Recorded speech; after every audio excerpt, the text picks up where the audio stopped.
Ibnu Abbas radhiyallahu anhu berkata, akhir ayat Al-Quran diturunkan kepada Nabi SAW adalah wattaqu yauman titik-titik ya. Dan jedah waktu antara turunnya ayat tersebut dan wafatnya Nabi SAW adalah 31 hari. Ini luar biasa gitu. Bagaimana ya, ayat ini memang menjadi peringatan terakhir yang akan disampaikan Nabi SAW kepada umatnya. Dan setelah itu Nabi SAW wafat. Sebagai bukti tentang kebenaran ayat ini kalau semua orang akan meninggal dunia. Tadi itu diantaranya sudah kita bacakan. Wattaqu yawman turja'una fihi ilallah.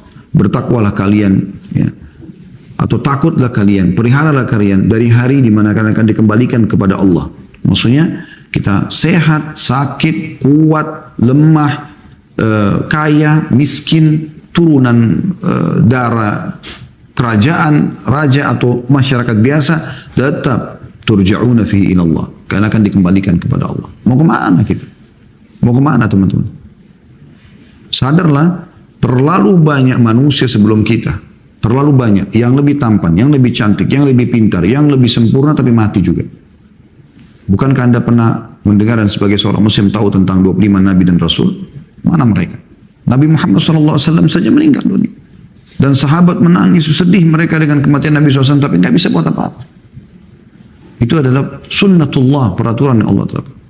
Berapa banyak orang sebelum kita yang jahat juga mati. Fir'aun, Haman, Qarun, ya, Namrud, dan bersama Nabi SAW Abu Lahab, Abu Jahal, Umayyah bin Khalaf, Syaibah, Walid, dan banyak yang lainnya. Dan jelas sunnatullah tidak akan berubah. Walan tajida li sunnatillahi tabdila. Kalian tidak akan temukan perubahan dalam sistem yang sudah Allah buat. Yang menjadi orang baik, mengikuti jalan Allah dan Rasulnya, pasti akan selamat. Mirip dengan Anda yang ngikutin di perusahaan teman-teman Anda yang lebih dulu bekerja di sana. Dan ternyata mereka adalah orang-orang yang baik, ya, orang-orang yang berprestasi, maka Anda akan sama dengan mereka. Anda ikut dengan teman-teman Anda yang suka lalai, malas masuk kerja, ya, suka ugal-ugalan, suka mencuri, menipu, Anda akan dipecat sebagaimana mereka juga kena hukuman.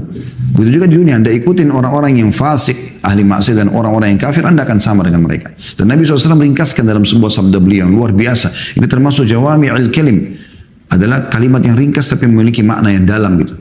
Kata Nabi SAW, Al-maru ala dini khalili. Seseorang sesuai dengan agama, keadaan, keimanan orang di sekitarnya, teman, sahabat dekatnya, lingkungannya.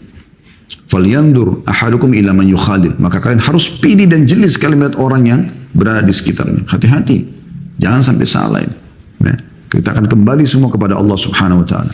Kemudian dikatakan tsumma tuwaffa kullu nafsin ma kasabat wa hum la yudhlamun. Dan akan diperlihatkan semuanya, apapun yang kita lakukan baik atau buruk, bahkan gerakan-gerakan saja akan Anda lihat semuanya. Ya. Dalam satu ayat bagaimana Allah gambarkan tentang orang kafir pada hari kiamat. Ya. Mereka mengatakan apa? A'udzubillahi minasyaitonir rajim. Ma li hadzal kitab la yughadiru shaghiratan wala kabiratan illa ahsaha. Buku apa yang kami terima di buku amal? Tidak membedakan mana yang kecil mana yang besar. Apa maksudnya yang kecil teman-teman sekalian? Bisa masuk dalam maknanya adalah kedipan mata pertama, tangisan pertama, gerakan tangan pertama, semuanya waktu kita masih bayi keluar dari rahim ibu sampai gerakan terakhir semua tercatat. Apalagi amal baik, amal buruk, ini gerakan-gerakan yang sudah lazim dalam tubuh kita tetap tercatat. Semuanya akan terlihat. Makanya sangat bodoh orang kalau menganggap Allah SWT tidak mengawasi dia, Allah tidak melihat dia. Umar bin Khattab mengingatkan masalah itu. Ingatlah, sebelum mata kamu menuju ke satu tempat yang haram, ketahuilah Allah lebih dulu melihatmu. Ini secara keimanan memang. Gitu kan. Dalam tafsirnya, contoh misalnya tafsir Al-Mukhtasar ya, ini dikeluarkan dari Markas Tafsir Riyadh, ya, di bawah pengawasan Dr. Saleh bin Abdullah bin Humaid, Imam Masjidil Haram tentunya. Beliau mengatakan, dan takutlah, saya langsung terjemahkan, dan takutlah kalian dari hari kiamat, hari kebangkitan.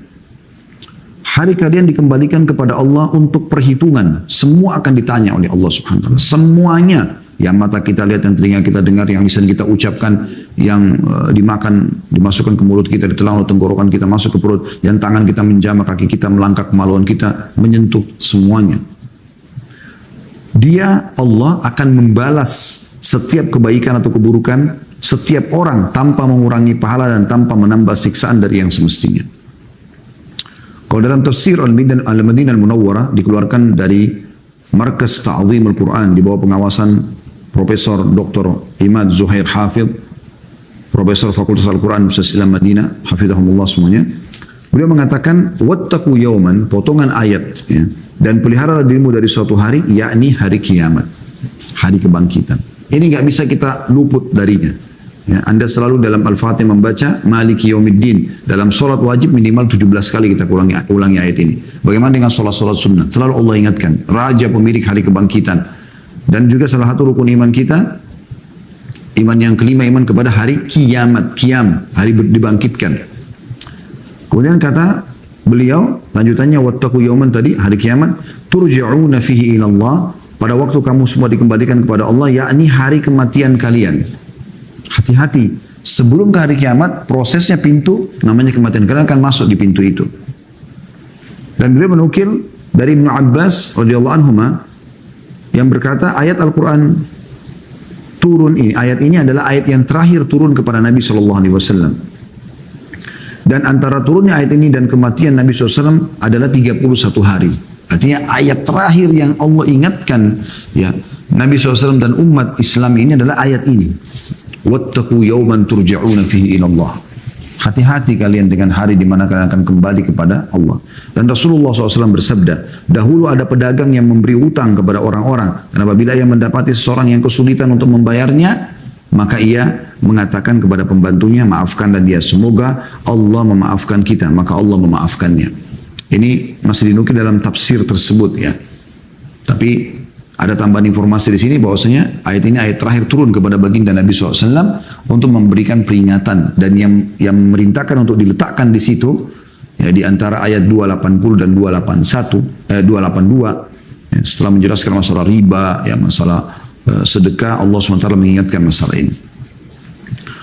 Kemudian juga dalam tafsir Zubdatut Tafsir, ini salah satu buku min Fathil Qadir, ya, ini menjelaskan dengan tafsir Fathil Qadir.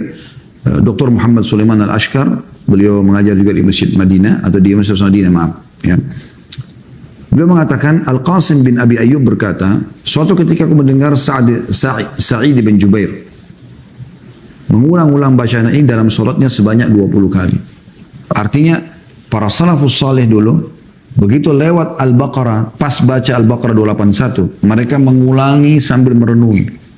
Wattaqu yawman turja'una fihi ilallah. Terus, hati-hatilah dengan hari di mana kalian akan dikembalikan kepada Allah, karena mereka faham akan ditanyakan semuanya. Nikmat, ya, ketaatan-ketaatan, kemudian pelanggaran-pelanggaran, Allah akan minta semuanya. Allah akan tanya dan Allah akan perlihatkan semuanya.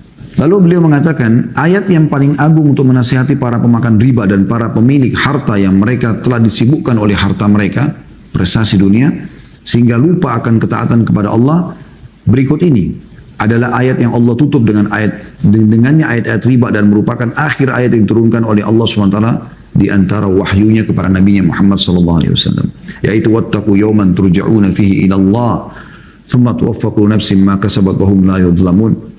Hati-hatilah kalian, pelihara dari kalian dari hari di mana kalian akan dikembalikan kepada Allah, kemudian Allah akan memberikan balasan. Yang baik akan dapat pahala sempurna, yang buruk akan kena hukuman, gitu, ya. Dan tidak ada yang dizalimi. Lalu kata beliau, sekecil apapun perbuatan seseorang akan dituliskan baginya balasan pahala. Hal itu berdasarkan makna umum dari firman Allah Subhanahu wa taala ayat ini, wattaqu yawman turja'una fihi ila Allah, dan sampai akhir ayat. Cukup banyak teman-teman sekalian, ya. Kemudian juga ada diambil dari Markas Tadabbur di bawah pengawasan Profesor Dr. Umar bin Abdullah Al-Muqbil, profesor di Fakultas Syariah Universitas Qasim, ya, Saudi. Dia Dabbaru Ayati, ya, ini nama markasnya, ya. Makna daripada Al-Baqarah 281 adalah, takutlah kepada hari kiamat yang mana kalian akan kembali kepada Allah, kemudian masing-masing jiwa mendapati amal perbuatan mereka berupa kebaikan atau keburukan. Sehebat apapun Anda mengemas keburukan Anda, Allah tahu, Allah akan perlihatkan. Mereka tidak dizalimi dengan dikurangi kebaikan mereka dan ditambahi keburukan mereka. Bahkan Ibnu Jurayj, ini masih di pernyataan yang sama, ya, Ibnu Juraij rahimahullah berkata ayat ini diturunkan 9 malam sebelum wafatnya Nabi Shallallahu Alaihi Wasallam. Lalu setelah itu tidak ada ayat yang diturunkan. Ibnu Abbas radhiyallahu anhu berkata akhir ayat Al-Quran diturunkan kepada Nabi SAW adalah wattaqu yauman titik-titik ya. Dan jedah waktu antara turunnya ayat tersebut dan wafatnya Nabi SAW adalah 31 hari. Ini luar biasa gitu. Bagaimana ya, ayat ini memang menjadi peringatan terakhir yang akan disampaikan Nabi SAW kepada umatnya. Dan setelah itu Nabi SAW wafat. Sebagai bukti tentang kebenaran ayat ini kalau semua orang akan meninggal dunia.